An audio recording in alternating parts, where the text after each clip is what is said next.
52 degrees. That was the reading on the thermometer nailed to the timber post inside the hill, while outside the world had dropped to 19 below zero and was still falling. 206 people would die in the coming week across the territory, frozen in wagon ruts, in barns, in houses with fires that could not hold back a cold like that.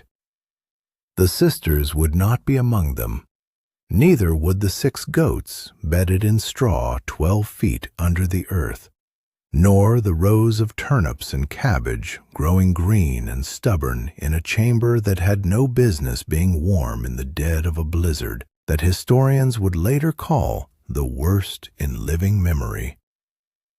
How does a farm with no barn, no proper house to speak of, and 2 women running it alone come out the other side of a storm that erased whole homesteads from the map? The answer starts 2 years earlier, on a morning when the bank said no and a neighbor laughed out loud. Ruth and Naomi Calder were 27 years old the spring their father died and left them 110 acres of rocky, half-wooded land on the edge of the territory, along with a mortgage, $4 in a coffee tin, and an aging German shepherd named Duke, who slept every night at the foot of the stairs like he was still waiting for the old man to come down. The sisters were identical enough that strangers confused them, though anyone who knew them past a week learned the difference fast. Ruth spoke first and thought later. Naomi thought first and rarely spoke at all. Between the 2 of them, they made one complete, careful person, and that was how they had always worked, since they were girls trailing their father through the fields, learning to read soil the way other children learned their letters. The funeral was small. The condolences were smaller. By the 2nd week, the town had already decided what would happen to the Calder place, and most of it did not include the Calder daughters. The bank sat on the corner of Main Street in a brick building that looked too solid for a town that was still mostly canvas and green lumber.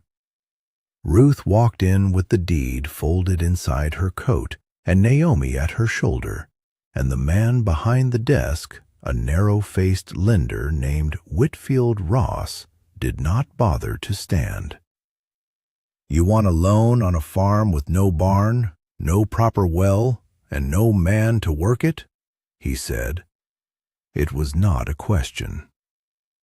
"We want a loan on a farm with good bottomland and $210 of debt against it that we intend to pay," Ruth said. "Women don't hold notes in this county, not without a cosigner." "Then find me the law that says so," Ruth said, "because I've read the territorial code twice, and it isn't there." Ross leaned back in his chair, the wood creaking under him. "The law and what a bank will actually do are 2 different animals, Miss Calder. I'm not going to risk the bank's money on a farm that can't survive one hard winter, let alone stand behind 2 girls trying to run it." "Then we won't need your money," Ruth said, and turned before he could answer, Naomi already moving toward the door. Outside, the street was full of ordinary business, wagons creaking past, the smell of the livery mixing with fresh bread from the bakery 2 doors down, and none of it cared that the Calder sisters had just been told plainly that they did not exist as far as credit was concerned. Naomi did not say anything until they were past the edge of town, the farm road opening up ahead of them, brown and rutted from the spring thaw. "We didn't need him," she said finally. "No," Ruth agreed. "We needed the roof he was supposed to pay for. That's different." The roof in question was the barn, or what was left of it, a structure their father had never finished before his heart gave out in the middle of a February morning, found by Ruth in the east field with the plow still gripped in his hands. The frame stood skeletal against the sky, 3 walls up and no fourth, no proper roof, nothing that would keep livestock from the wind come winter. It had been a joke around the county for 2 years already, the Calder barn that wasn't a barn.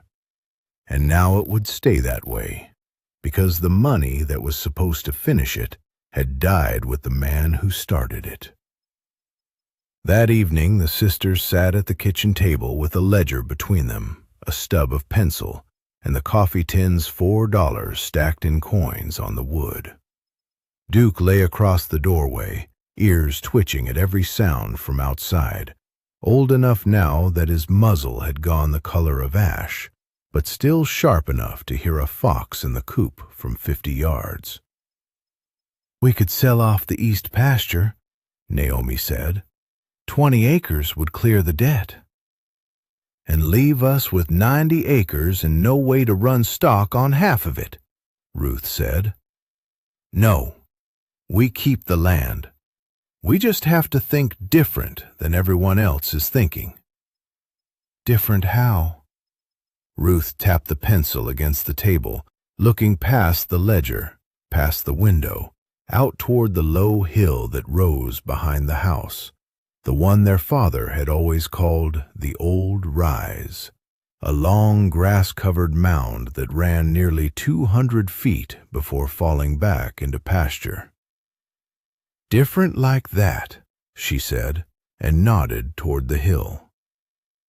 It took 3 days of arguing before Naomi agreed it wasn't madness, and another week before either of them said the word out loud in front of anyone else, because the plan, when it was finally spoken plainly, sounded like exactly the kind of thing that got 2 unmarried women laughed clean out of a county. Ruth wanted to dig into the hill itself, not a root cellar the size of a pantry, but a real chamber, wide enough for animals, insulated by the earth on every side, warmed by the hill's own steady, deep-ground temperature, instead of a stove that could run out of fuel in a blizzard. She had read about such things in a farming almanac their father kept, a passage about root cellars and spring houses that held a near constant temperature no matter the season, because 6 feet down the ground did not know if it was July or January. If a small chamber could hold that temperature, she reasoned, so could a larger one if it was built right, vented right, and drained right. "You're talking about digging a barn," Naomi said, "into a hill." "I'm talking about digging a barn that can't burn, can't blow down, and can't freeze," Ruth said. "Ross wants us to fail. Every man in that bank wants us to fail quiet so they can buy the land for nothing come fall. I'd rather fail loud, doing something nobody's tried, than fail quiet, doing what they expect." Naomi looked at her sister for a long moment, then at the hill through the window, gold in the late spring light, and something in her settled the way it always did when Ruth's stubbornness turned out to be right more often than wrong.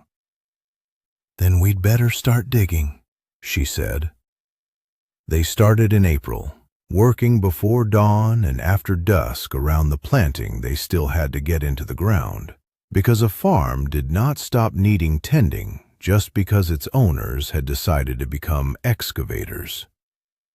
The first weeks were the worst, breaking sod with picks and shovels, hauling dirt in a wheelbarrow with a wheel that wobbled and needed fixing twice a week, blistering their hands until the blisters turned to calluses, and the calluses turned to something like armor.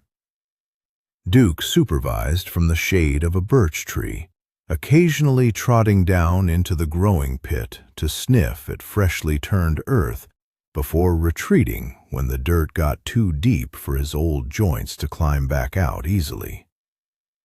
Word traveled fast in a small county, faster than any letter could carry, and by June the sisters had become the subject of conversation at the general store, where farmers gathered on the porch to trade seed prices and gossip in roughly equal measure. "Heard the Calder girls are digging themselves a hole to live in," said one man, a stout farmer named Ferris Dunlap, to general laughter. "Building that barn underground now," said another, and got a bigger laugh still. The man who did not laugh, who instead listened with his jaw set and his eyes narrowed, was Wallace Thorne, who owned the largest spread in the county, nearly 900 acres running along the river to the north, with a proper barn, a proper house, and 40 head of cattle that made him the closest thing the territory had to gentry. Thorne had wanted the Calder land for 3 years, ever since he'd realized the bottomland along its southern edge sat exactly where he needed to extend his irrigation ditch. And he had made 2 offers to the sister's father before the man died. Both refused. Both remembered. Thorne rode out to the Calder farm on a Sunday in late June, alone, dressed like a man who wanted to be noticed, dressing plain, and found Ruth and Naomi both waist-deep in the hillside excavation, dirt streaked up their arms, sweat darkening their collars. "Didn't figure you two for burrowing animals," Thorne said from atop his horse, not bothering to dismount. "Didn't figure you for a man who rides 3 miles just to say something clever," Ruth said, not looking up from her shovel. "I'll make this simple. I'll give you $400 for the full 110 acres. That clears your note and puts money in your pocket besides. More than fair, given the state of the place." "The state of the place is our business," Naomi said. "Digging a cave into a hill is a strange kind of business," Thorne said. "Building that barn underground now?" "We're building something that'll still be standing when your barn's roof is under 3 feet of snow," Ruth said. $400, Mr. Thorne. Come back with 4,000 and we'll talk." Thorne's jaw tightened, the closest he came to showing genuine anger in front of witnesses. "You'll be begging me for that 400 come November, when this hillside floods or caves and buries the both of you along with whatever fool notion you've got dug into it." "We'll take our chances," Ruth said, and turned back to her shovel. And after a long moment of silence, broken only by the scrape of the tool against rock, Thorne wheeled his horse and rode off without another word. Remember this, because it will matter later. Pride is a poor architect, but it is an excellent engineer when a person is desperate enough and stubborn enough to check every measurement twice.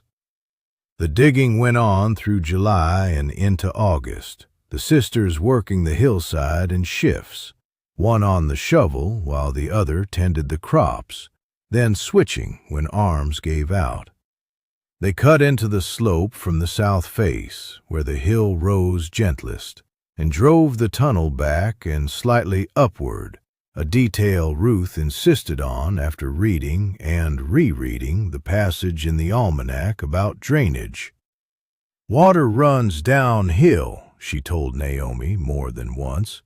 "So if we dig level, or worse, dig down, the first hard rain fills our barn for us." The tunnel had to rise, gentle but certain, so that any water that found its way in would run back out the mouth instead of pooling in the chamber. By late August, they had cut through 8 feet of hillside, timber shoring the walls and ceiling with lumber salvaged from the unfinished barn frame, boards that had been waiting 2 years to serve a purpose, and finally found one holding back earth instead of standing in open air. The main chamber, when they finally broke through into the wider space they had marked and measured with stakes and twine, was 20 feet across and 8 feet high at the center. Walls of packed earth reinforced with timber posts every 6 feet, the whole thing smelling of cool soil and fresh-cut pine. Naomi stood in the center of it the day they finished the rough excavation, turning slowly, taking in the dimensions. "It's bigger than the house," she said. "It has to be," Ruth said. "Goats, chickens, the mule if it comes to that, and enough garden beds to feed us and them both if the winter runs long. There's no sense doing this small." The venting took another 3 weeks. 2 shafts angled up through the hillside to the surface, fitted with wooden flues capped against rain and snow, but open enough to draw fresh air through the chamber and pull the stale air out.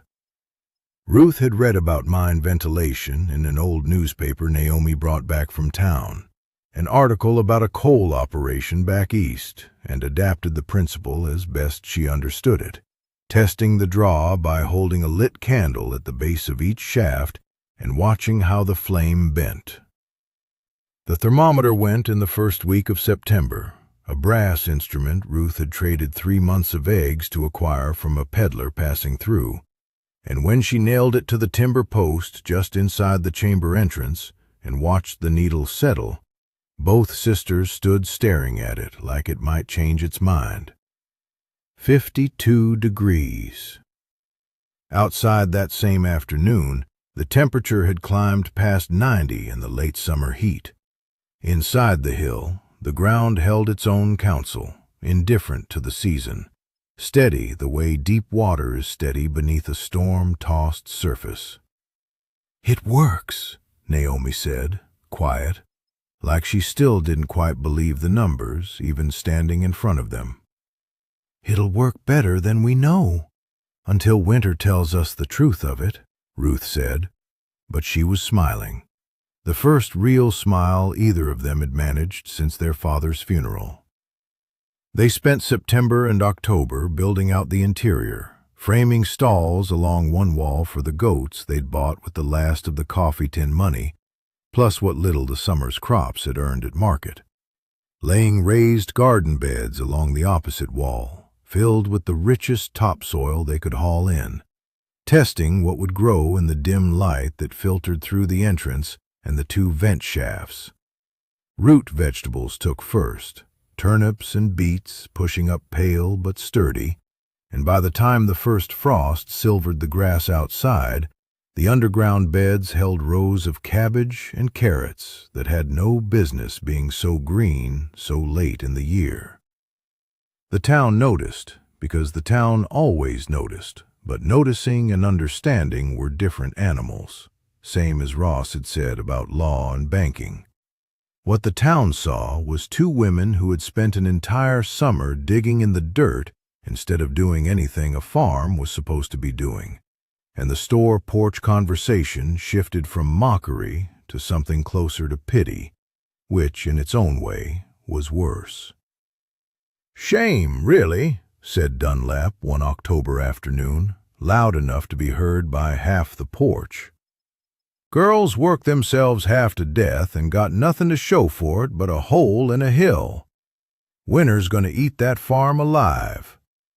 Naomi had gone into town for flour and heard it standing at the counter, and she did not turn around, did not answer, only paid for her flour and walked out with her jaw set exactly the way her sister's set when Ruth was holding back words that wouldn't help anything. She told Ruth about it that night over supper, and Ruth listened without much reaction because by October the sisters had stopped needing the town's approval, the way a person stops needing air they've already learned to live without. "Let them talk," Ruth said. Come spring, we'll still be here, and the farm will still be ours, and that's the only accounting that matters. November brought the first real cold, and with it, the mule. They'd saved enough from a good harvest of turnips and squash sold at the county market to buy an aging but sound mule named Pepper from a widower 2 farms over.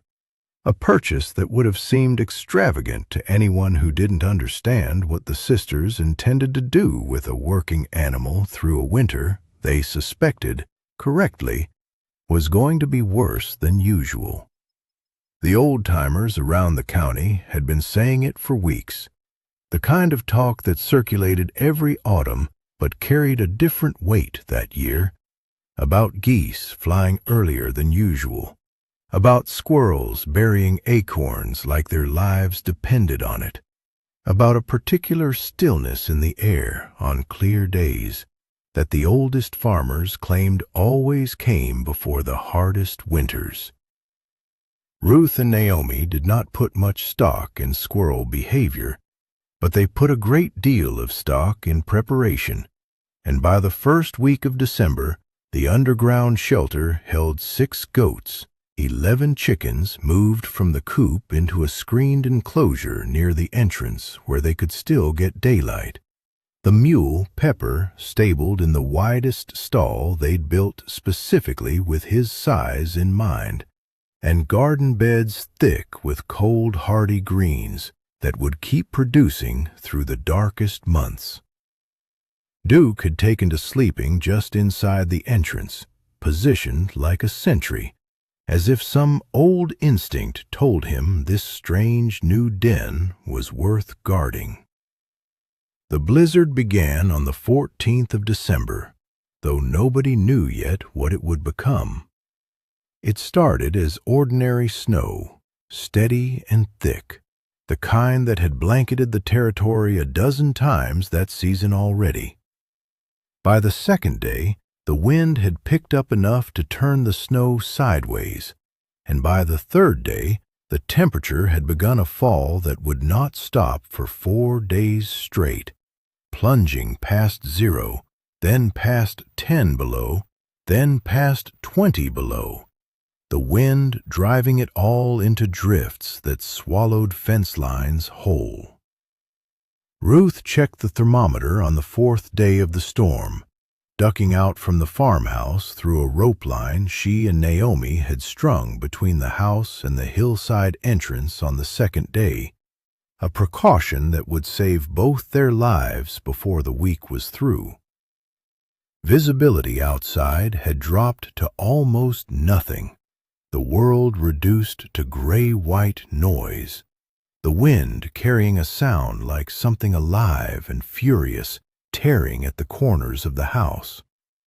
Inside the hill, the chamber held steady, 51 degrees, 1 degree off the September reading, close enough that Ruth felt something in her chest unclench for the first time in days. The goats were calm. The chickens were calm. Pepper stamped occasionally in his stall, but showed none of the wild-eyed panic that animals in exposed shelters were surely showing across the county at that same hour. Animals trapped in barns with roofs groaning under snow load. Animals in the open with nowhere to escape the wind chill that newspapers would later estimate had reached 50 degrees below 0 in places.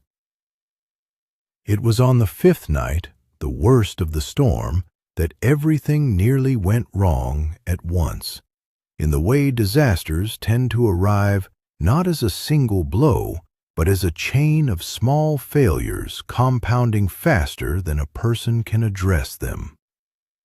The trouble started with a sound Ruth almost didn't hear over the wind, a low groan of shifting earth from somewhere near the back of the chamber, followed by a trickle of water she found when she carried the lantern back to investigate.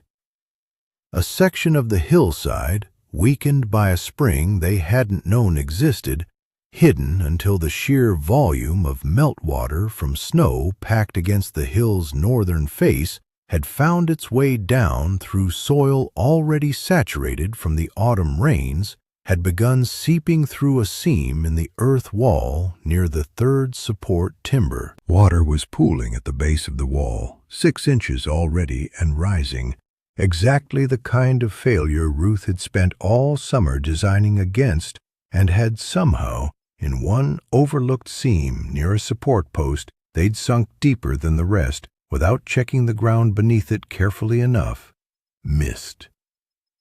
"Naomi!" Ruth called, and her sister was there in seconds, lantern in hand, both of them staring at the water rising along the earthen floor. "If that timber gives," Naomi said, low, "the ceiling above it goes with it." "Then we don't let it give," Ruth said, already moving toward the tool corner where they kept shovels, picks, and the small stock of extra lumber they'd never gotten around to using for anything else. What followed was 2 hours of work that neither sister would ever fully describe to anyone afterward, because there was no way to explain the particular fear of digging a drainage channel by lantern light while a support timber creaked audibly above your head. No way to convey what it felt like to work waist-deep in freezing groundwater while, somewhere outside, the storm howled at a pitch that made the vent shafts moan like something grieving. Ruth dug the channel while Naomi braced the failing timber with a jack fashioned from a wagon axle piece they'd saved for no reason either of them could remember choosing to save, wedging it beneath the beam and cranking it tight enough to take the weight of the sagging earth above. The goats had gone quiet, pressed together at the far end of their stall, and Duke stood at the entrance to the chamber, not near the water, ears flat, a low, continuous growl in his throat that wasn't directed at anything either sister could see, but seemed to Ruth, in the strange clarity that fear sometimes brings, like the dog was growling at the storm itself, daring it to come further in. The channel Ruth dug ran from the base of the leaking seam down along the chamber's natural slope, the same rising grade they'd built the entrance tunnel to follow. And when the water finally found the channel instead of the open floor, it began, slowly, to redirect, running along the trench toward the entrance and out into the tunnel's lowest point, where a sump they'd dug months earlier for exactly this unlikely possibility began, for the first time since it was built, actually holding water instead of standing empty and forgotten.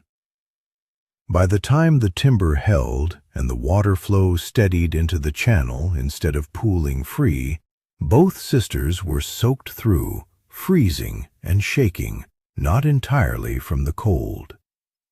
Naomi sat down hard on an overturned crate and put her face in her hands for a moment, just a moment, before she straightened and looked at her sister. "We're not out of this," she said. "Not for 2 more days at least." "No," Ruth agreed, "but we're not buried either. That's worth something."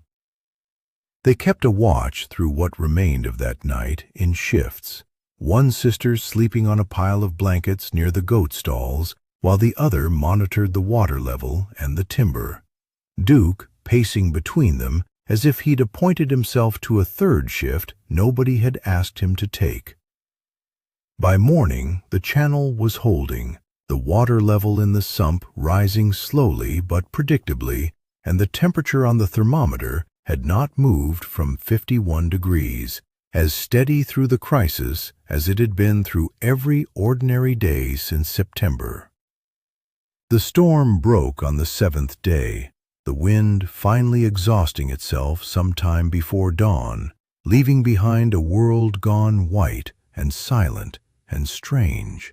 Drifts taller than a person in places, fence posts buried to their tops, the farmhouse roof groaning under a weight of snow that took both sisters most of a day to clear before it threatened to cave the whole structure in on itself. What they learned over the following weeks, as roads slowly opened and news traveled county to county the way it always did after a disaster, in fragments carried by whoever had managed to get a wagon or a horse through, was the true scope of what the storm had done.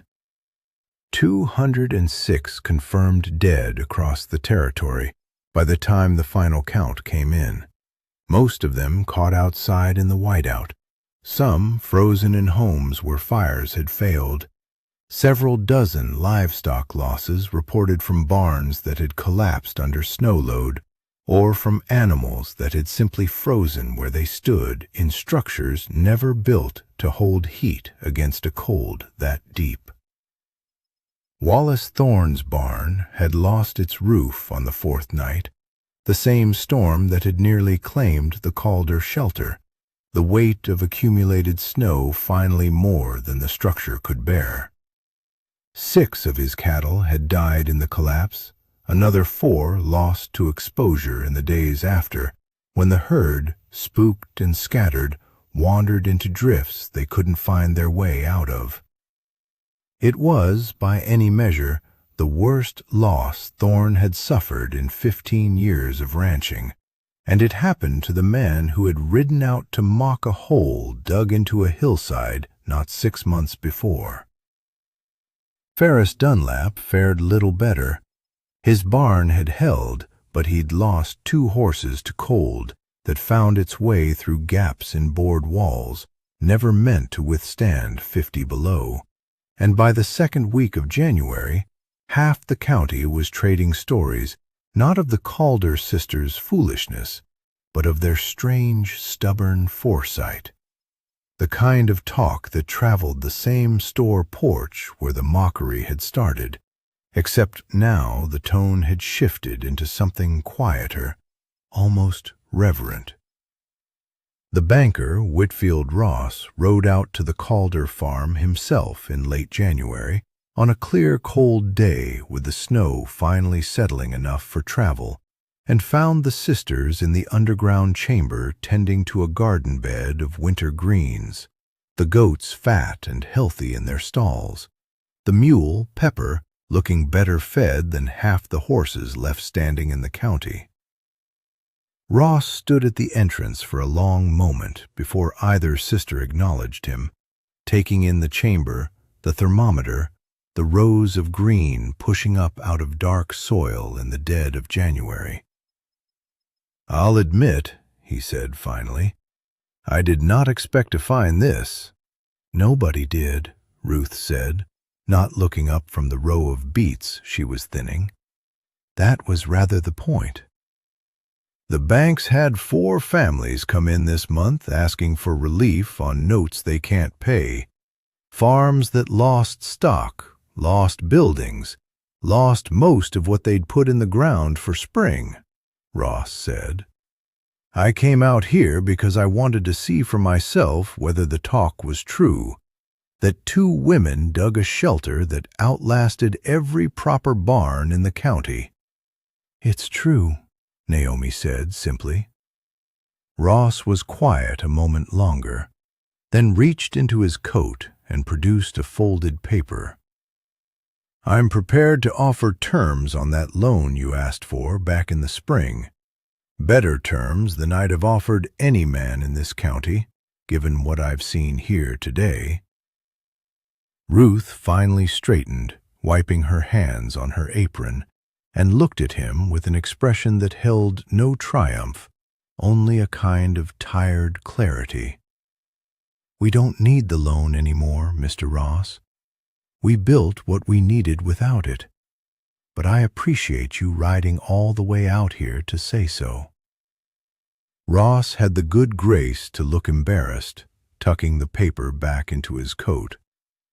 "Fair enough, Miss Calder, fair enough." The visit that mattered more, though neither sister expected it, came 3 days later when Wallace Thorne rode out alone again, this time on a horse that looked as worn down as the man on its back. He dismounted at the edge of the yard, hat in hand, an unfamiliar posture on a man who had never once removed his hat in the sister's presence before. "I lost 6 head in the collapse," he said without preamble. 4 more after.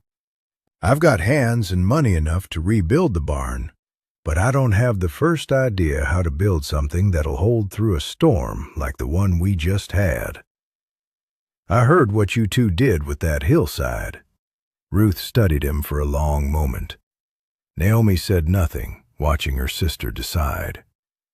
"You mocked us for it," Ruth said finally. "Called it a hole to live in." "I did," Thorne said. "I was wrong. I'd like to say I'm not too proud to say so, but the truth is, I am proud. And I'm saying it anyway, because pride didn't keep my cattle alive, and your foresight kept yours."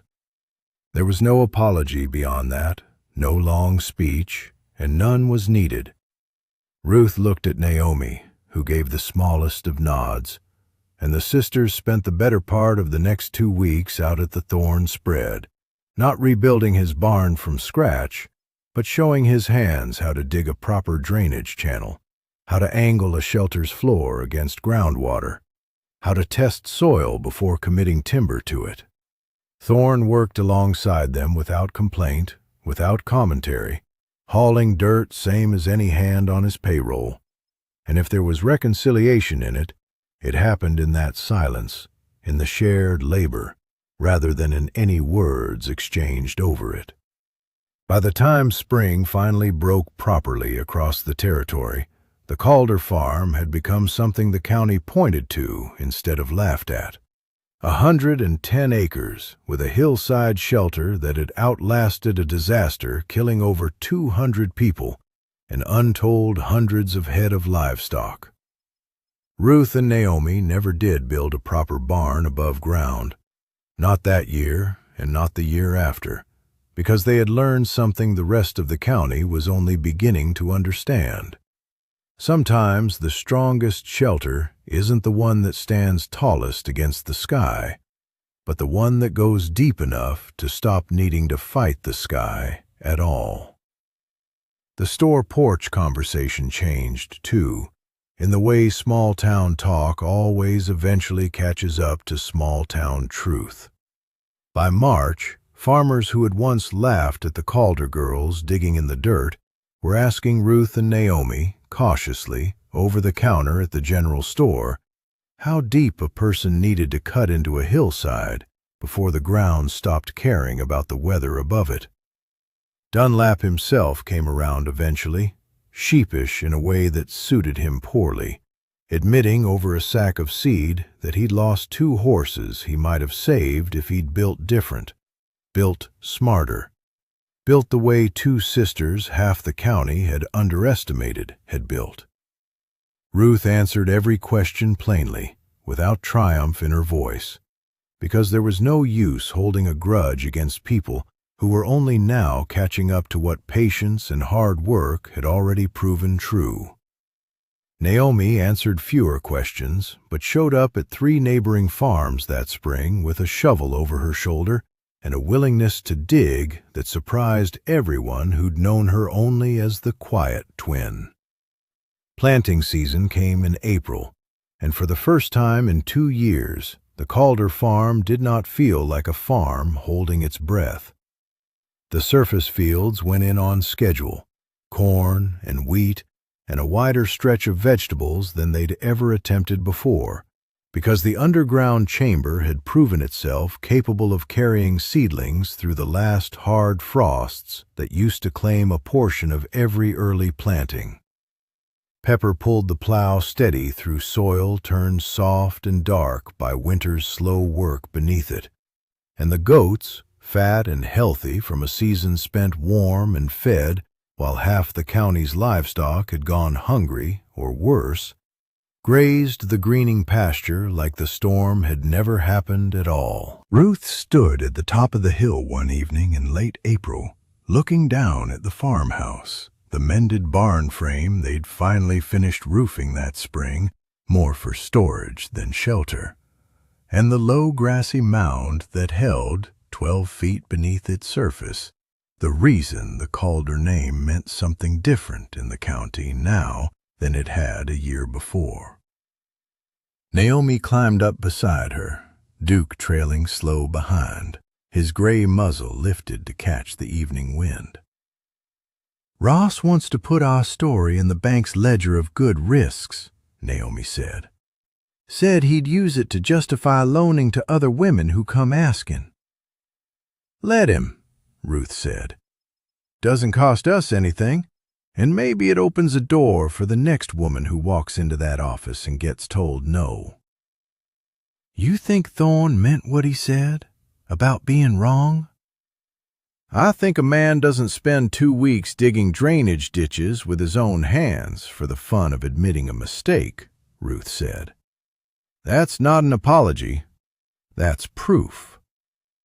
They stood there a while longer, the sun dropping behind the far ridge, gilding the hillside gold the same way it had the spring they'd first broken ground, and neither sister felt any particular need to say more than they already had.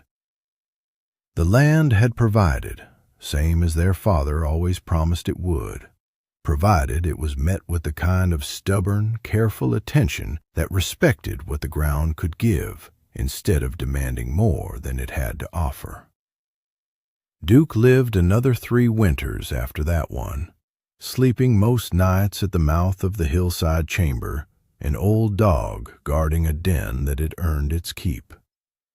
The carved marker Ruth's father had left on a fence post at the edge of the property, worn smooth by years of weather, stayed exactly where it had always stood, a quiet line connecting the daughters who'd finished what he never got the chance to, and the man who'd first told them, long before any of this began, that the land would provide for those patient enough to listen to it. If this story of 2 sisters who outthought a blizzard that killed hundreds moved you, stay close, because there are more stories like it waiting, true grit carved out of hard winters and harder ground. Like this video, subscribe for more frontier stories of the women history nearly forgot, and tell us in the comments what you would have done differently, buried deep or standing tall, if the choice had been yours to make.